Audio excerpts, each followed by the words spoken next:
안녕하세요, 가치현입니다. 1월 5일 목요일 국내 시장이 마감되었습니다. 자, 오늘 시장 흐름은 다들 어떠셨나요? 저는 개인적으로 그냥 무난했던 하루였던 것 같아요. 연말처럼 크게 빠진 것도 아니었고 또 어제처럼 크게 상승이 나왔던 것도 아니었고 말 그대로 그냥 무난했던 하루였다고 생각하고 있습니다. 그래서 코스피는 0.38%의 상승이 나왔고 반대로 코스닥은 조금은 부진한 모습이 나와서 마이너스 0.55%, 오늘은 약세장으로 마감이 되었네요. 그리고 이어서 코스피를 보면 오늘도 종목들이 뚜렷하게 나뉘었던 것 같아요. 오늘은 무엇보다 금융주의 강세가 이어졌고, 그리고 어제 상승이 나왔던 반도체 관련주는 강한 상승은 아니었지만 나름대로 준수한 흐름이 나왔었고, 반대로 2차전지 관련주 오늘 굉장히 약세 흐름이 나왔어요. 대형주 치고 평균적으로 2% 이상의 하락이 나왔기 때문에 굉장히 쉽지 않았던 하루였다고 생각이 되고, 그리고 코스닥은 오늘 전체적으로 약세장이었기 때문에 별로 눈에 띄었던 종목은 없었던 것 같습니다. 그렇지만 2차전지 소재기업들 보다 흐름이 더 좋지 않았었죠. 자, 이어서 코스피의 수급을 보면 오늘은 외국인이 5천억 규모의 순매수가 들어왔어요. 어제에 이어서 오늘까지 큰 순매수가 들어왔고, 기관은 금융투자 쪽에서 여전히 많은 순매도가 나오고 있습니다. 그렇지만 외국인이 그걸 다 커버했다고 생각이 되고, 또 반대로 코스닥은 외국인이 1,500억 규모의 많은 순매도가 나왔습니다. 그래서 외국인이 코스피 쪽에는 많은 매수세를 보여주었다면 오히려 코스닥 쪽에서는 많은 물량을 던졌다고 볼 수가 있겠죠. 그리고 삼성전자, 어제에 이어서 오늘도 외국인의 많은 순매수가 들어왔고 오히려 어제보다 더 많은 순매수가 들어왔습니다. 그렇지만 금융투자 쪽에서 어제보다 굉장히 많은 순매도 물량이 나왔고, 그게 상승을 조금은 제한시켰었던 하나의 이유가 되었던 것 같아요. 반면에 하이닉스는 기관에 순매수가 들어왔고, 외국인도 어제에 이어서 오늘까지 이틀 연속으로 순매수를 보여줬습니다. 그리고 오늘 급락이 나왔었던 삼성 SDI 역시 외국인의 많은 순매도가 나왔고, 기관도 여전히 많은 순매도가 나오고 있습니다. 그리고 오늘 금융주의 강세가 이어졌었거든요. 뒤에서 조금은 설명을 더 드리겠지만, 자, 오늘 수급을 보면 기관과 외국인의 많은 순매수가 들어왔고, 특히 외국인 쪽에서 정말 많은 순매수가 들어왔습니다. 그리고 연기금도 과거하고 비교했을 때 굉장히 많은 순매수가 들어왔어요. 자, 이어서 주차별 매매 동향에 대해서 살펴보도록 하겠습니다. 1월 5일 외국인이 가장 많이 매수한 종목은 삼성전자, SK하이닉스, 카카오뱅크, 하나금융지주, 신한지주. 자, 이렇게 5종목을 매수했고, 반도체를 제외한다면 금융주들이 4종목이나 포함이 되어 있어요.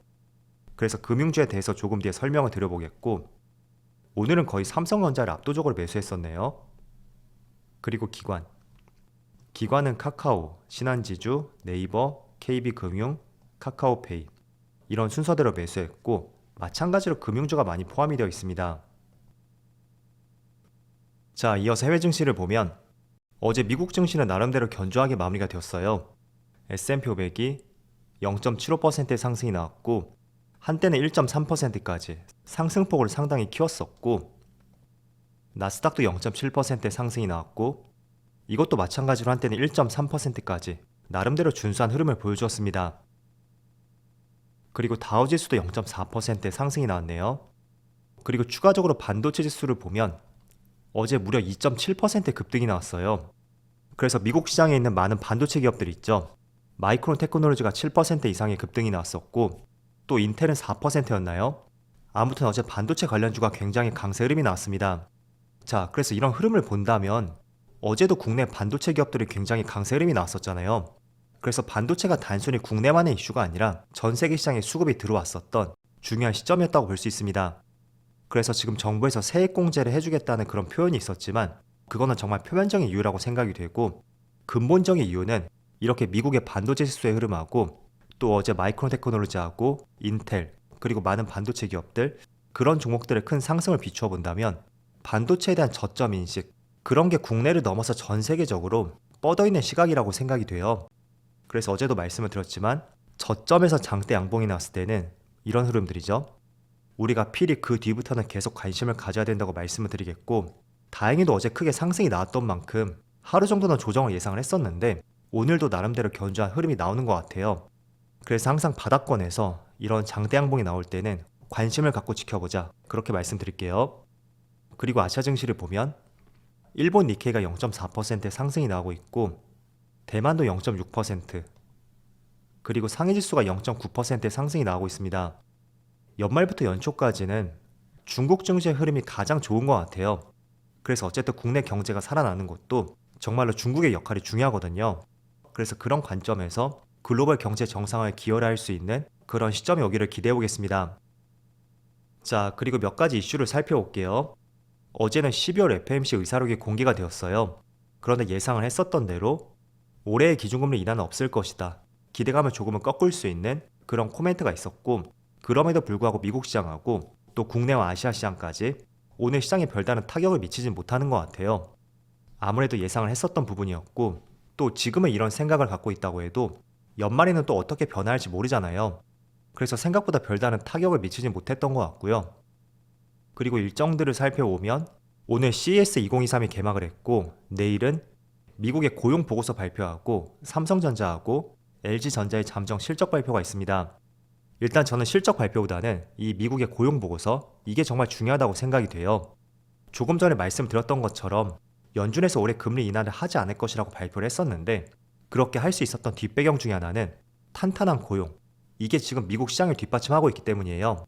그래서 내일 실제로 실업률을 봤을 때 저번에 3.7%가 나왔었는데, 이게 조금은 증가하는 모습을 보여준다면 또 시장은 어떻게 해석을 할 수 있을까, 거기에 대한 궁금증이 참 많은 시점인 것 같습니다.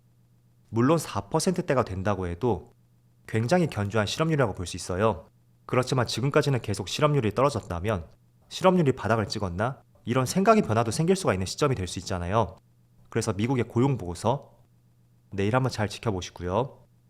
그리고 내일 삼성전자의 잠정 실적 발표가 있는데, 우선 어제 기준으로 증권사의 평균을 봤을 때는 4분기에 6조 9천억, 영업이익에 7조 원을 예상을 하고 있습니다. 그리고 적게 보는 곳은 5조 원대도 상당히 많죠.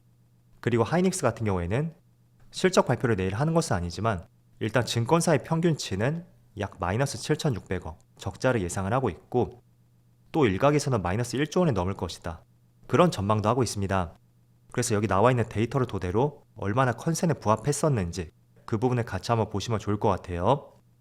자, 그리고 오늘 시장에서 조금 핫했던 종목에 대해서 제가 세 가지로 분류를 해봤어요. 첫 번째가 금융주의 강세가 정말 돋보였습니다. 그리고 두 번째는 리오프닝 관련주들, 그리고 세 번째는 코로나 진단키트 관련주. 우선 역순으로 말씀을 드려보면 국내의 코로나 환자 수는 지금 비교적 안정세를 보여주고 있거든요. 그런데 지금 중국에서 입국하는 사람들을 검사해봤을 때 양성 확률이 굉장히 높다고 알려져 있어요. 그래서 이런 부분들이 다시 한번 코로나 재유행으로 번지지 않을까, 이런 우려감으로 확대가 된 것 같고, 또 어제 기사에서는 또 검사를 받고 한 분이 또 도주를 했다고 하죠. 그래서 전반적으로 다시 코로나에 대해서 시장이 약간의 우려감을 나타내고 있는 것 같아요. 그래서 다시 한번 진단키트 관련주가 오늘 강세를 보여줬다고 볼 수 있고, 그렇지만 지금 3년째 울거먹고 있는 재료잖아요. 그래서 긴 파급력을 미치지 못할 것이다, 그게 저의 생각입니다. 그리고 두 번째, 리오프닝 관련주. 사실 코로나 진단키트 관련주하고 리오프닝 관련주 굉장히 반대되는 키워드잖아요. 그런데 코로나 진단키트 관련주도 강세를 보여주었고, 또 리오프닝 관련주도 오늘 덩달아서 강세를 보여주었습니다. 화장품, 면세, 항공, 카지노 모두 강세를 보여주었는데, 그런데 저는 방향성을 봤을 때는 진단키트 쪽은 상승이 나온다고 해도 그 길이 자체가 결코 길지 않을 거라고 생각이 되고요. 두 번째로 리오프닝 관련주는 1월 넷째 주에 설날을 지나고 또 1월 31일, 그때 다시 단기비자 발급 중단을 해제한다면 미리 선제적으로 움직일 가능성이 상당히 높습니다. 그래서 차라리 관심을 가진다면 코로나 관련주는 아닌 것 같아요. 차라리 리오프닝 관련주, 이쪽을 1분기 동안은 관심을 가지는 것이 올바른 방향 선택이라고 보고 있습니다. 그리고 첫 번째, 금융주의 강세가 이어졌었거든요. 자, 오늘 신한지주의 주가를 보면 현재 8% 급등이 나오고 있고, 어제도 4%의 상승이 나왔어요. 자, 이런 흐름을 한번 보세요. 최근에 6개월 동안 여기 박스권이 있었죠. 이 박스권을 단 이틀 만에 돌파했고, 거래량도 굉장히 많이 실려 있어요. 그리고 돌파했던 시점을 보면 저점에서 이틀 동안 강하게 돌파를 했거든요. 자, 연말에는 당연히 금융주의 약세가 나올 수밖에 없습니다. 왜냐하면 금융주는 고배당주로 분류가 되고, 그 때문에 배당을 받으려는 물량이 들어왔을 것이고, 배당량이 지나고 나서는 당연히 빠져나갈 수밖에 없거든요. 그런데 그 물량을 다 흡수하면서 이틀 만에 6개월 만에 박스권을 다 돌파했어요. 자, 그리고 KB금융. 이 종목도 지금 6%의 상승이 나오고 있고 앞선 신한지주와는 다르게 아직까지는 박스권을 돌파했다고 볼 수는 없는 것 같습니다. 자, 그리고 카카오뱅크도 보면 워낙 많이 빠졌던 만큼 오늘의 상승이 크다고는 볼 수는 없는 것 같아요. 그렇지만 현재 7%의 상승이 나오고 있고 어제도 5%의 상승이 나왔습니다. 자, 그래서 오늘은 금융주의 강세가 돋보이는 것 같은데, 자, 금융주는 한 가지 이슈가 있어요. 최근에 정부에서 규제를 많이 완화하고 있잖아요. 부동산도 그렇고 또 대출 규제까지. 그래서 대출 규제 완화에 대한 이슈를 갖고 있고 지금 은행에서 대출을 받아도 용도에 따라 다르겠지만 거의 5%대에서 6% 이 정도로 형성을 하고 있습니다. 그런데 여기서 대출 규제를 완화하게 될 경우에는 고금리는 유지하되 대출 규모를 늘려줌으로써 금융주들이 더 많은 이득을 취할 수가 있잖아요. 그래서 그런 관점들이 어제하고 오늘 적용이 되는 것 같고요. 또 이틀 동안의 급등이 나왔던 만큼 분명히 쉬어갈 수 있는 구간은 생길 수가 있습니다. 그렇지만 신한지주를 보셨듯이 6개월 동안의 박스권을 이틀 만에 돌파했거든요. 그런 흐름들은 필히 우리가 관심을 가져야 된다고 생각이 되고 그런 맥락하에서 금융주에 대해서도 꾸준히 관심을 가져본다면 좋을 것 같습니다. 그리고 거의 장 막판에는 과거에 네옴시티 관련주가 크게 강세를 보여줬어요. 새로운 기사가 하나 나왔었는데 아랍에미리트의 수도 두바이에서 세계 3대 도시 도약을 목표로 해서 향후 10년 동안에 무려 1경을 투입해서 두바이를 세계 3대 도시로 만들겠다 라는 공식적인 발표가 있었습니다. 그래서 과거의 네옴시티 관련주였던 히림이라든지 유신, 한미글로벌 이런 종목들이 또 큰 강세가 나왔으니까 이와 관련해서도 다시 한번 주목할 필요가 있을 것 같습니다. 자, 그럼 오늘 영상 여기서 마치도록 하고요. 언제나 여러분들의 성공 투자를 기원하도록 하겠습니다. 감사합니다.